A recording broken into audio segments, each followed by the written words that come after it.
A very warm welcome, everybody, to our 143rd Security Thought Leadership webinar. And we're now going to be here every Thursday afternoon at this time. Well, Thursday afternoon in the UK, Thursday morning some places, Thursday evening other places. This time every Thursday, where we'll be holding a thought leadership webinar on a topic of central importance to the security world. And the idea of thought leadership is that we critique today what's going on in order that we may have a better type of security tomorrow. And the topic this week is one that's right at the forefront of importance. It's often said that security officers being on the front line are the visible impression of the security sector worldwide. And the issue of their competence, it is argued, is the barometer by which people judge the whole security sector. Today, we're going to be talking about what is the competence of security officers, what needs to change to make it better. And this is all on the back of an IFPO sponsored research report looking at this very issue. And so we'll be exploring some of the findings that have emerged from that and many other issues too, with three experts who are involved in this subject in rather different ways. So in a second, I'll invite each of them to introduce themselves. And once they've done that, I'll then invite them all each to make an opening statement, 3 minutes, when they get to say whatever they want to about this subject matter. So without further ado then, let's go and meet our panelists. And first of all, let me go all the way over to California and Joe. Joe, please can you introduce yourself? I am Joe McDonald, CPP, PSP, CMAS. I've been in security way too long. My expertise is in proprietary security and security systems. I am now retired, but I'm a board of director member of IFPO, and I was the committee chair for this research project. Thank you very much indeed, Joe. And let's go now to Mario. Mario, can you please introduce yourself? Thank you, Martin. And welcome everybody. My name is Mario Doyle. I'm the Chief Operating Officer with Doyle Security Services, organization based out of the New York metropolitan area, but provides services across the US. We've got about 600 employees across the country.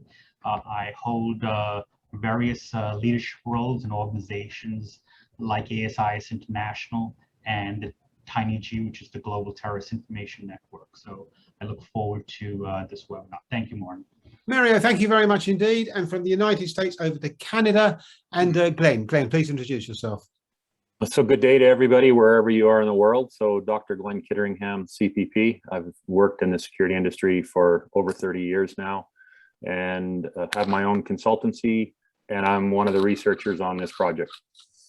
Thank you very much indeed. So if I could encourage the audience to use the question and answer button at the bottom of your screen to ask any questions. If you get the questions in early, I'll try and make sure I incorporate the question in the ensuing discussion. That's after we've heard from our first panelist. That's when I'm going to ask now each of them in 3 minutes to give their thoughts on this topic. So Joe, back to you. Your opening statement, please, Joe. Well, first thing, I would like to thank the sponsors of the research project. It can't be done without the dollars that make the wheel go roundy round. Doyle Security, Mario, thank you very much for one of the donors, one of the sponsors, as well as the researchers that did the project. It's at the International Foundation for Protection Officers was real big on making sure that the research was done by an academic research organization. Perpetuity did it for us. Martin and Glenn were both knee deep in that project for us, and thank you very much. I think this is very important, being in security as long as we have. We kind of think we know what the security officer is thinking, but you never know until you ask them.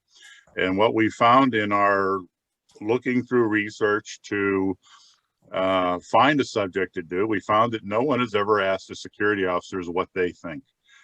So we reached out. Perpetuity did surveyed over well over 10,000 respondents around the world, 7 countries. COVID sort of was a little bit of a problem for us, but I think it went well, and then followed up with many questions, talking to them directly and asking them what they thought about certain things. So if you haven't read the report, I strongly recommend it. It is a lot of information. And I think most important, it's a lot of information that needs to be digested by security management. Thank you. Joe, thank you very much indeed. So Mario, let's go to you. Your opening statement, please, Mario. Thank you, Martin. And again, I'd like to reiterate Joe's point about the value of this report. Again, long overdue, much needed. And an individual like myself has been digging into the report in its entirety, because to attack competence, you have to make sure that you're addressing the needs of the security officers on the front line. Okay, they're the heart and soul of the industry. I always say the organization they represent is just a brand, but they're the heart and soul of the industry. And how do you represent them? You take that research that the team has done and really dig into it. And for me, it's more giving them feedback. I know my team participated in the research project. They provided some feedback, and as part of that feedback, I'd asked them to share some of that with me. And what we've been doing is now taking the concerns they've had and the things that our officers want to see, and bringing back solutions to them as to how we as an organization are addressing it, but not just as an organization, as an industry. Because through webinars like this and through industry organizations like IFPO and others, we're communicating back to our staff that the information is valued and we're taking action. Listen, competence is critical in any industry, but I think the foundation of that is the image of the security officer. For us, for me personally, it's elevating the image of that security officer. And you do that through training, you do that through recognition. In the US, as most of us know, 85% of our critical infrastructure is in private hands. It's not in public hands, it's in private hands. That is not publicized enough. The good that officers do is not publicized enough. Sometimes in any industry, they focus on the negative rather than positive. And our mission should be elevating the image of the security officer. Because by elevating the image, you attract better talent to this business, and you continue to increase the competence of the officer. Thank you, Martin. Thank you, Mario.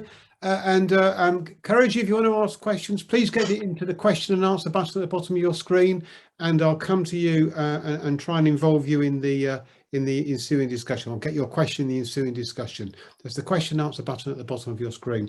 Glenn, let's come to you. Glenn, for you, what were most important findings? What are your thoughts on this?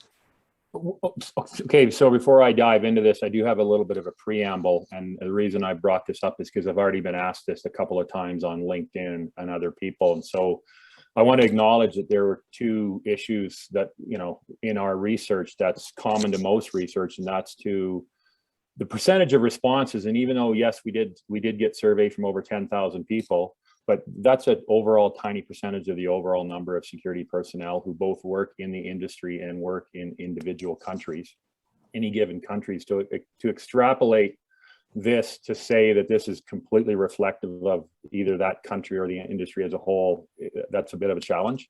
But again, this is common.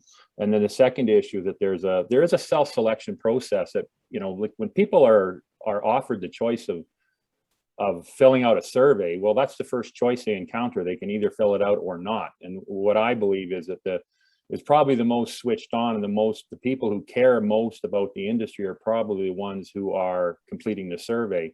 So again, that it does slant the findings somewhat.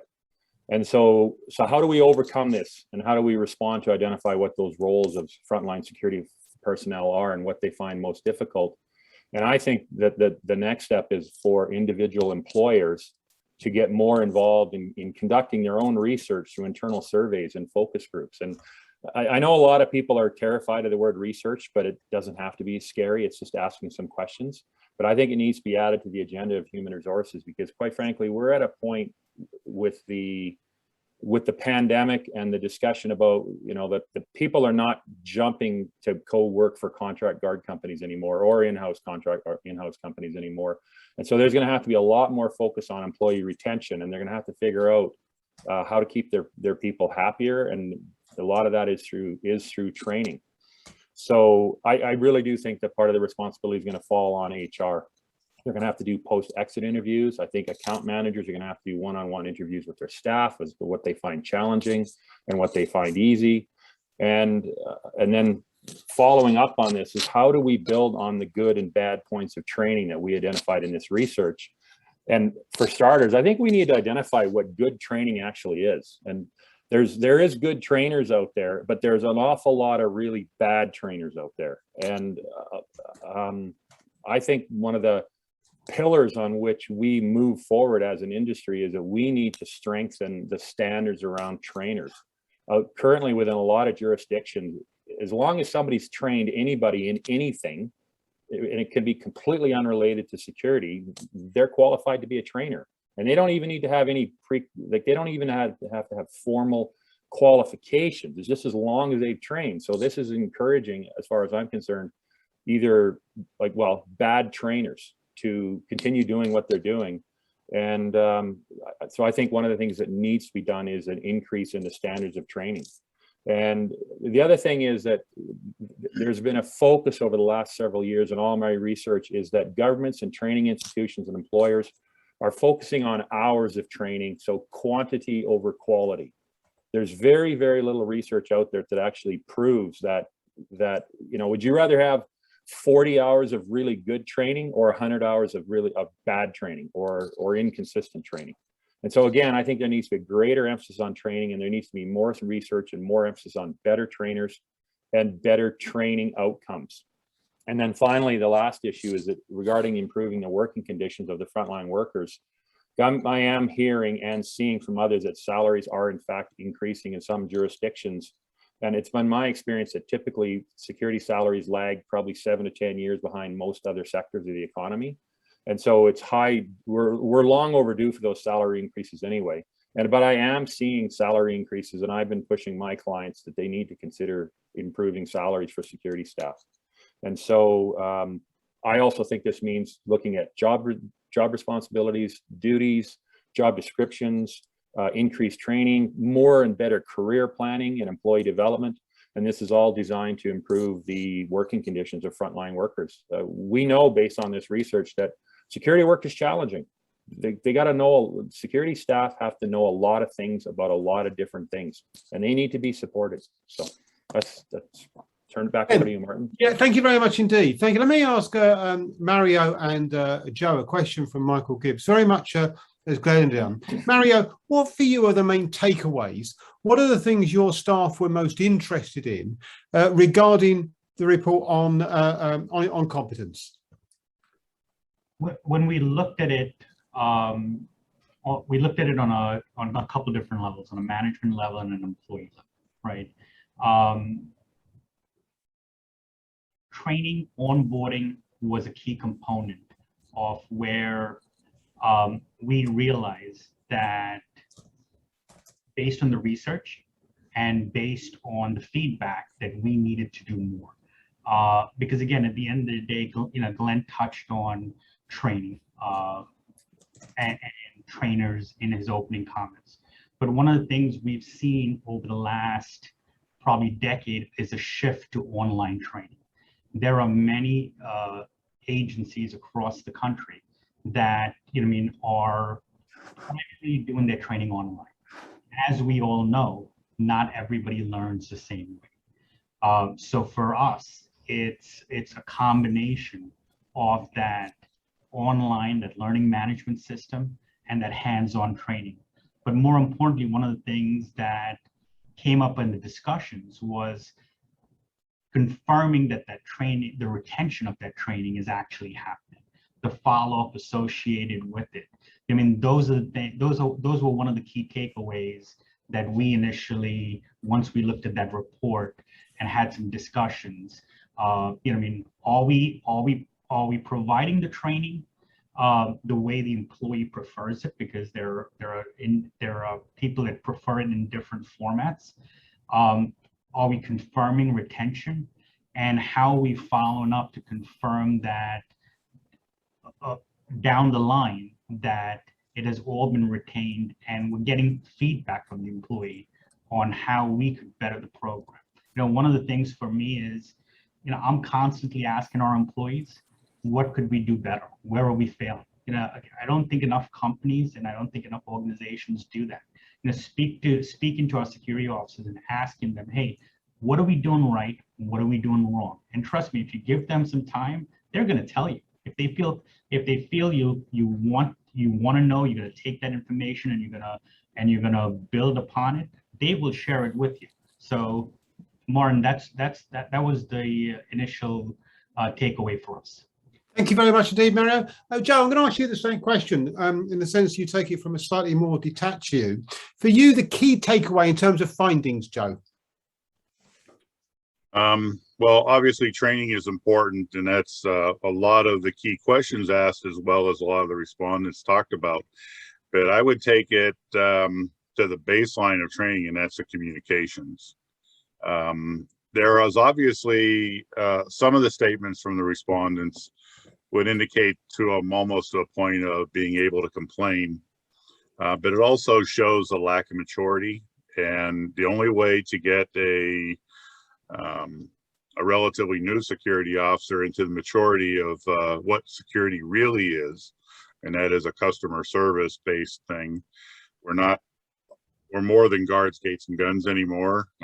People don't hire our security officers to do that. They hire them to be a part of the organization that does whatever needs to be done at that time. It may not be always security related, but who cares? But it's the communication, talking to them, explaining to them what the role is, the role of customer service, the realities of security today. Yes, we are. Ever since 9/11, we're all fighting counterterrorism. I studied counterterrorism. I worked with DHS and the PSAs to work on different programs, and my officers always did too, because they were a part of it. But you also you have to communicate and listen in both directions. You need to listen to the officers, find out what their issues are. Mario, great point. You need to be able to take care of your officers. One of the reasons why some of the companies we talked about earlier before this started are doing so well is because they have the ability not so much to pay better, but they have this ability to grant benefits that are outstanding, or the benefits that people see as more positive than just a pay. So once again, communications also in the written form. Some of the respondents, and I have seen some horrible policies, horrible post orders, just a lack of put somebody on a post today and you hand them a phone number. If anything happens, call me. That's not a post order. That's not a direction. That's not communicating. That's not any kind of training whatsoever. But Mario, you also talked about the video training. There is a lot of benefit of video training. And the biggest benefit is you're teaching the same thing every time to every person, and you can document that. Unfortunately, documenting it is no longer a competency thing. It's a check in the box. Well, that's something else we need to get past. So training, communications, and maturity level of the security officers, not in their age, but in the maturity of what security is today. Thank you, Joe. I'm going to go now and move on. A few of the questions coming in are about what the response should be. Glenn, I wonder whether I could ask you first. Jerry Shields has asked this question. He asked it of the UK, but it's exactly the same in many other countries. This issue about low pay, frontline, and how this might be changed, Glenn. Glenn, one of the, were there any findings from this research about the complexity of the role, or about the importance of the role, about the competency of the role, which would feed the idea that we could look at this differently? Glenn first. That's a challenging question. I'm not entirely sure I truly understand it, but Well, I will sorry, say, Glenn, no, let me clarify because it's an important one. So the point I'm asking is, we've got this view, this image view of Frontline as being low paid and not very skilled and therefore not doing a complex job. We asked officers about whether their job was complex or not. Can we learn anything from there which will enable us to think differently about the role? Or are we right to see it's low paid, therefore, because it's an easy thing to do? no, it's a highly complex job. I mean, we do know that. Now, the majority of the respondents said that even though it was complex, that it was relatively easy to learn, which is somewhat contradictory. But one of the things that I found is that when I used the model that ASIS International created for the enterprise security competency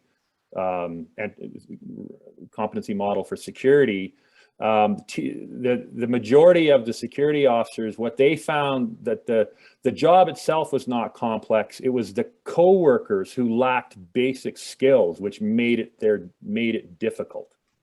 And so that tells me that I think companies need to put more effort into hiring appropriate staff all the way around. So that's one, and I hope I'm answering the question. And the other one too is that this is where I go back to say that I think that HR departments need to be involved, and they need to do these competency assessments of these tasks and look at all the different skills that are actually required to successfully work as a security officer in today's environment. And it's a security manager telling everybody that the job is difficult isn't going to help it. You need to have an ally, and in this case, it's the HR, because they should have an understanding of all the tasks that are completed by all employees within an organization, and they need to start doing comparative analysis. Okay, Glenn. Mario, let me come to a similar question from you, building on Gary's question. Mario, bottom line, is the real issue here getting clients to pay a decent salary? And if we'd done that and they were on board, this problem would go away. Mario. I would say the challenge is who you have as your customers. Okay, my mother used to tell me this when I was a kid. Show me who your friends are and I'll tell you who you are.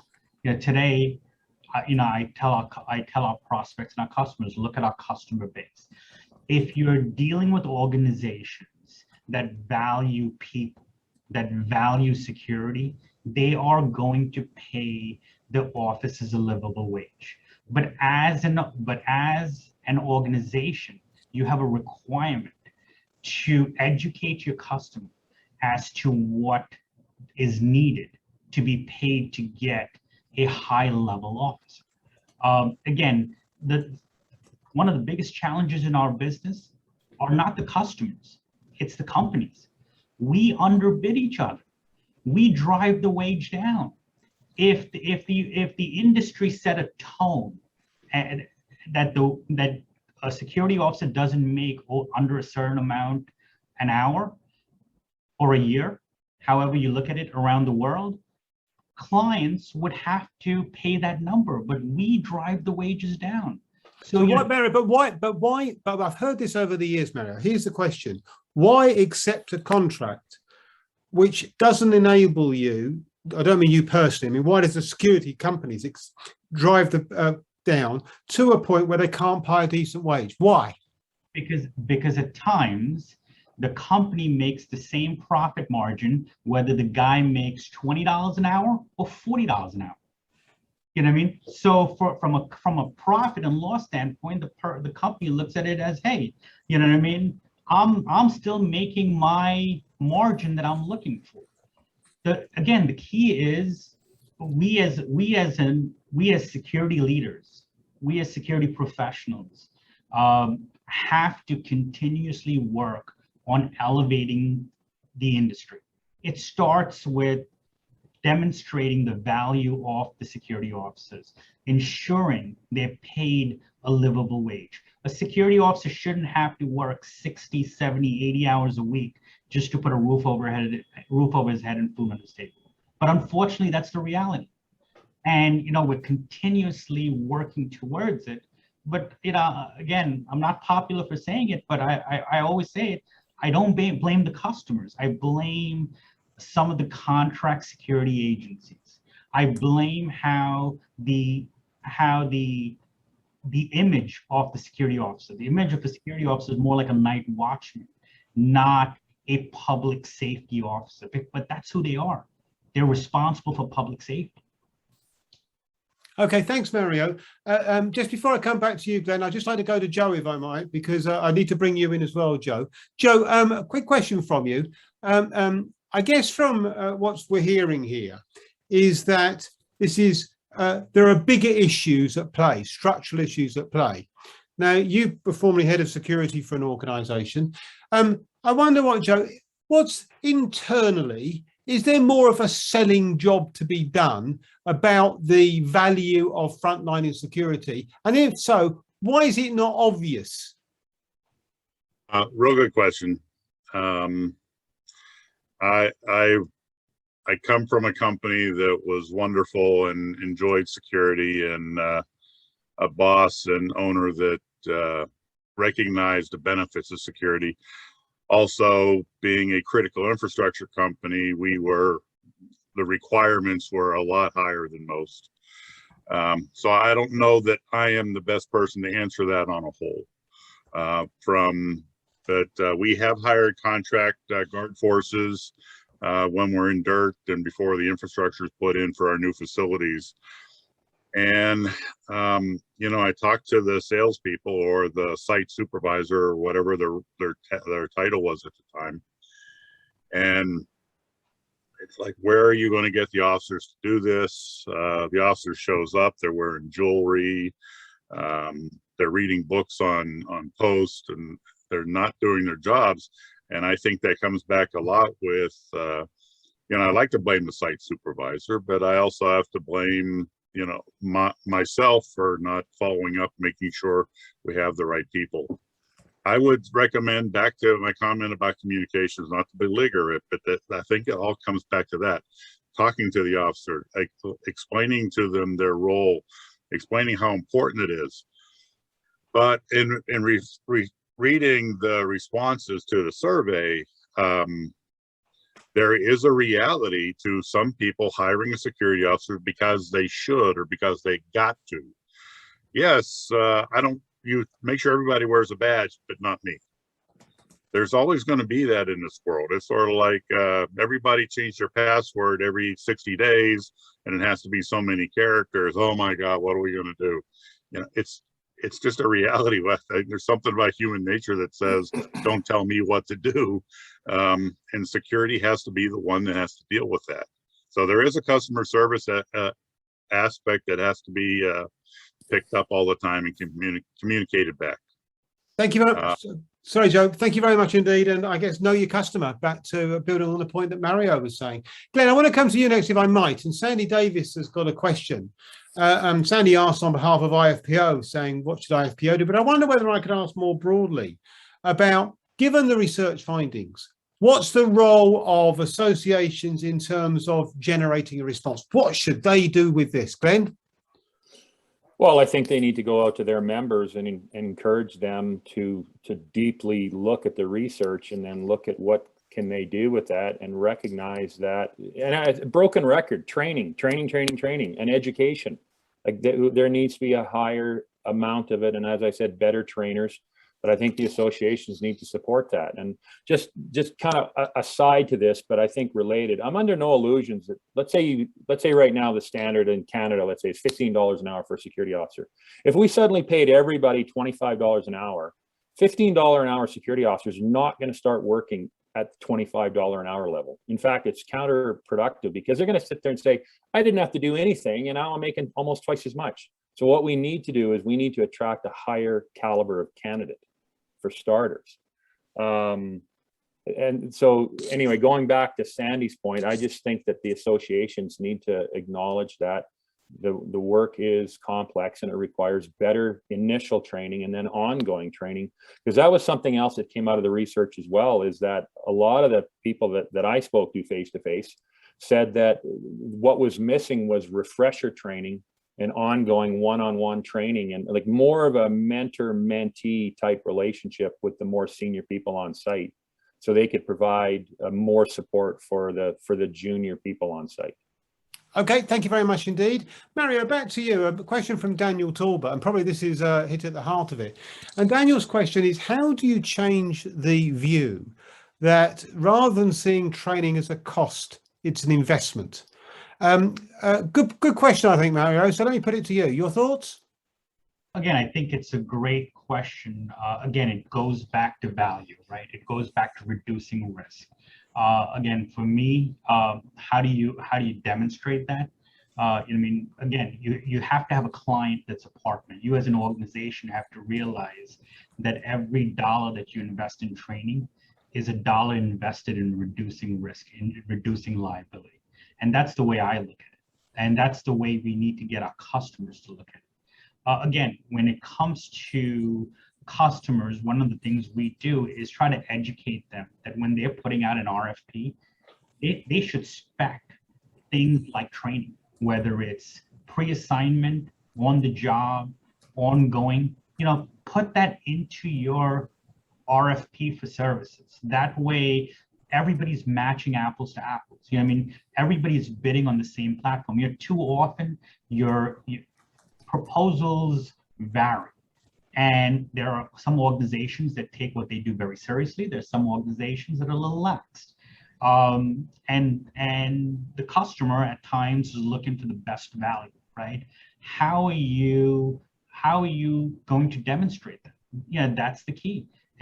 But to answer your question, Martin, it's every dollar spent on training is a dollar spent towards reducing risk and liability. Okay, Martin, thank you very much. can I jump in here for a second? Very quickly, Glenn, please. I've got to move on very quickly. Okay, so there are multiple kinds of customers in the contract guard industry. It's like the automotive industry. There's some customers who want to buy a Yugo and some who want to buy a Cadillac. The problem is that everybody's pricing their even the Cadillac guards like they can sell them at the cost of a Yugo. Doesn't work. It's bad math. There needs to be an acknowledgement that we have different quality of customers out there.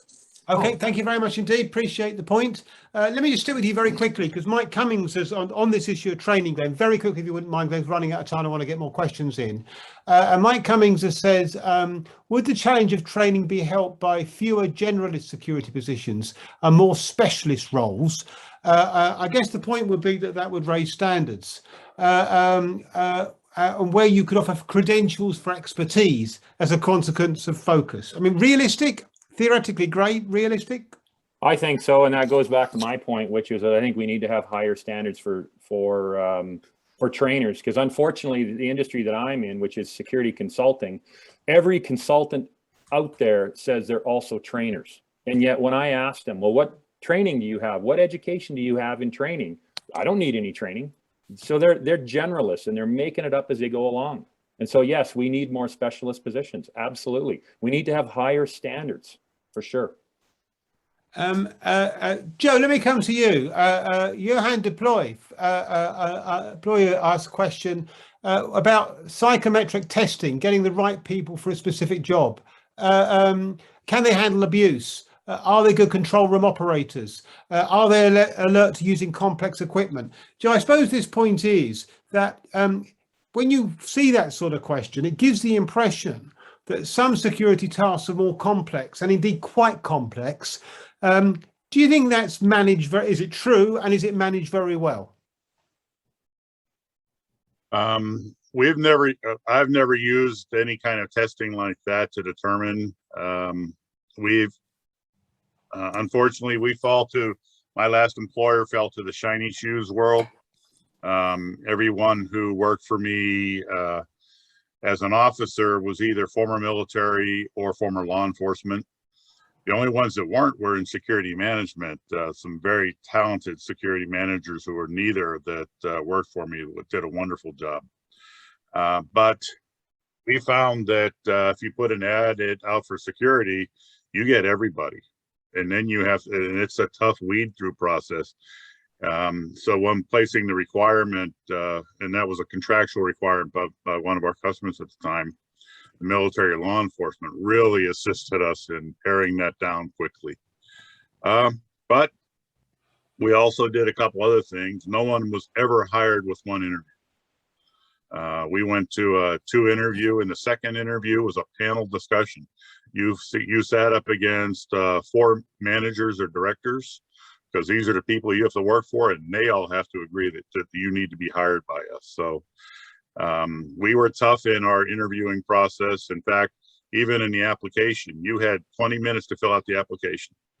If you couldn't fill out a 2-page application in 20 minutes, your time management skills were not up to our standard. So back to your question about the testing, I'm sure Mario will agree that that's an expense that I doubt any customer would be willing to pay for. So we have to do it the kind of the old-fashioned way. But I would also, I'm sorry, the sun's moving over here. Quickly, Joe, I would also say that it comes back to management. I was just about, Joe, I was about to ask that very question, funny enough. I'll turn to Mario on that very issue. Joe set me up perfectly, because Ben here, Mario, asked the question, competency is a wide spectrum. What actually makes you competent? And in your opening statement, one of the things you mentioned, Mario, was this point about managers. And I wonder to what extent we need to hold managers to account a lot more for the performance of frontline officers. In other words, clients, you've got to pay more. Certainly companies, you've got to train more, but managers, you've got to do a better job. Mario? Martin, you're spot on. You're spot on. Again, at the end of the day, you know, as an organization grows, they have the ability to put those layers in. You know what I mean? Again, it's not about hiring a security officer and sending him to a site, and that's where it ends. It's that continuous coaching and mentoring that needs to be done. But, you know, to Glenn's point, your managers, your trainers, at times managers double as trainers. They're the ones that play that client service role, and they play that employee coach and mentor role. You know, they've got to have the background and they've got to have the experience, but more importantly, they have to understand what the frontline security personnel go through every day. You know what I mean? There's times when you have managers and directors that have never held a post. They've never stood out there and understood what that security officer goes through. Again, it's a key component of having a great program. It's having a team of leaders that first and foremost value their frontline service workers. They're their biggest advocates. They're there communicating to the customer, not only all the good that's being done, but all the things that we need to do. You do it through quarterly business reviews. You know what I mean? Again, if you don't sit down with your customers and tell them the value you're adding to their organization, they're never going to know. You've got to get that customer to buy in. And to Glenn's point, there are different levels of customers, some that value it, some that value their program, and some that look at you as a vendor. You know what I mean? As an organization, for me, you want a customer that looks at you as a mission critical partner, not a vendor. Because if they bought your services because you were the lowest price, you know you're a vendor, you're not the mission critical partner. If they brought you into their organization because you provide the best value that's going to be offered to their organization, that's who you start a relationship with. That's who you build a relationship with, and that's where security officers want to work. There's retention, there's a sense of ownership by frontline service workers. Thank you very much indeed, Mario. I'm going to ask a question now, Joe, for you. Very briefly, if you wouldn't mind, Joe, because I'd like to get Glenn in on this one as well. And Simon Chan asked a good question about whether part of the problem here is, as Mario was already saying, some customers are using security officers without giving it enough thought. Is it also the case people sometimes resort to saying we'll have security officers when either they're not needed or are not the best solution, and other solutions might be better? Joe, is there a possibility that's an issue here? If you very briefly, you wouldn't mind, Joe. Well, technology can take the part of many security officers, no doubt about that, but you know, technology can't patrol an area as well as a person can. It can be augmented by technology, but technology costs money. Infrastructure costs money, and that is an operating cost that most companies don't budget for too far enough in advance. As well as the technology is changing so quickly in these days. You put all the wire in place and then you find out you don't need the wire, or you put the wrong wire in. So there's an issue with technology. I actually think one of the problems, and this is a little bit to Mario's point, is Apple changes their iPhone once a year or twice a year, 3 times a year, but they're constantly making their product better. I think what in security we forget is our security officers are our product.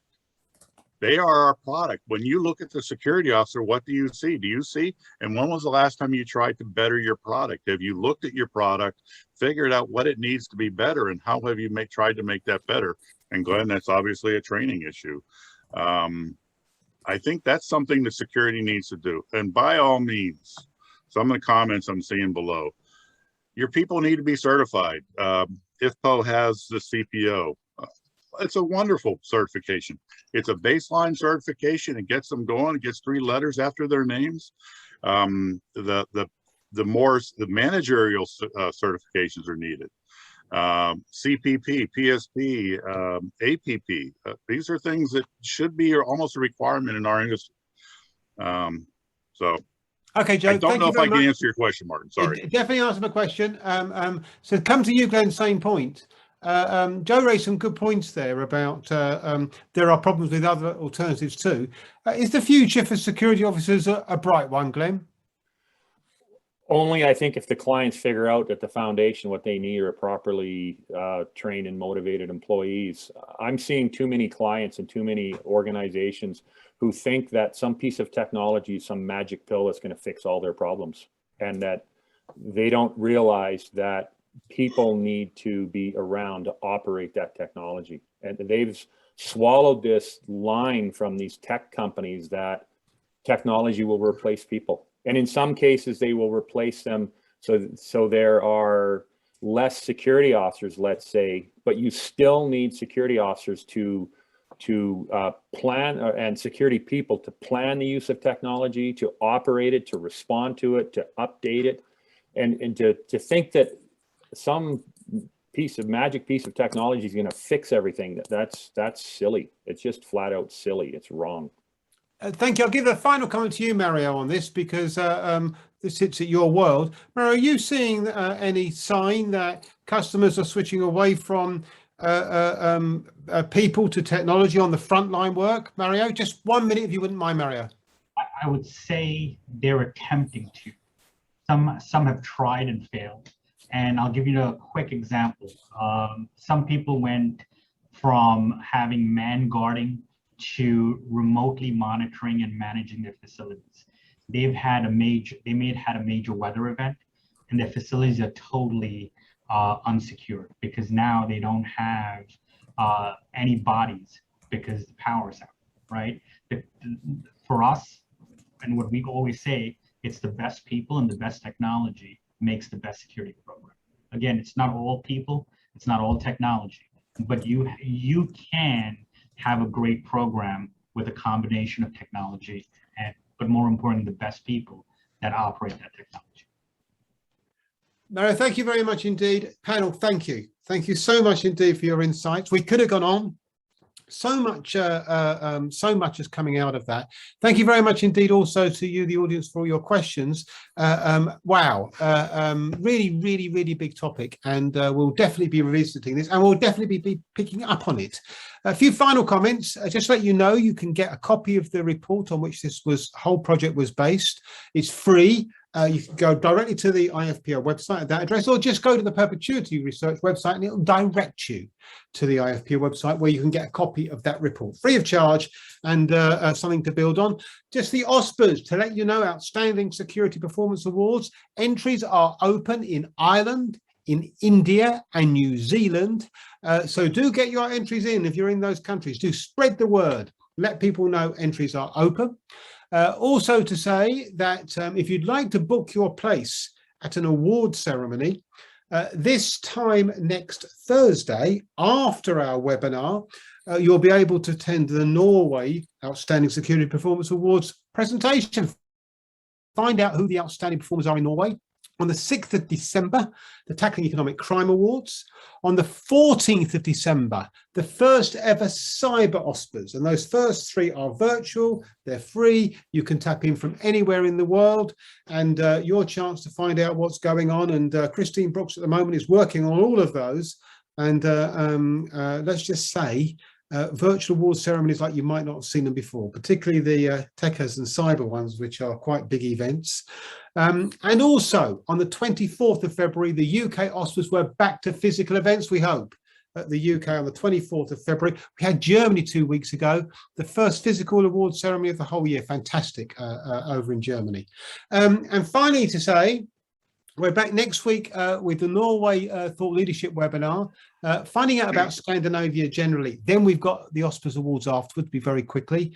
The following week is about Ireland. Then we've got one on food insecurity. And then we've got one about security in journalism. Is the industry getting the reporting that it deserves? Key issues, key topics, different contexts, a chance to think about what's happening today in order that we get a better type of security tomorrow. Thank you very much indeed to Sarah Gray and to Christine Brooks in the background for their support. Thank you once again to the panel for your fantastic insights. Thank you to you, the audience, for your questions. I hope to see you next Thursday at the Scandinavia webinar.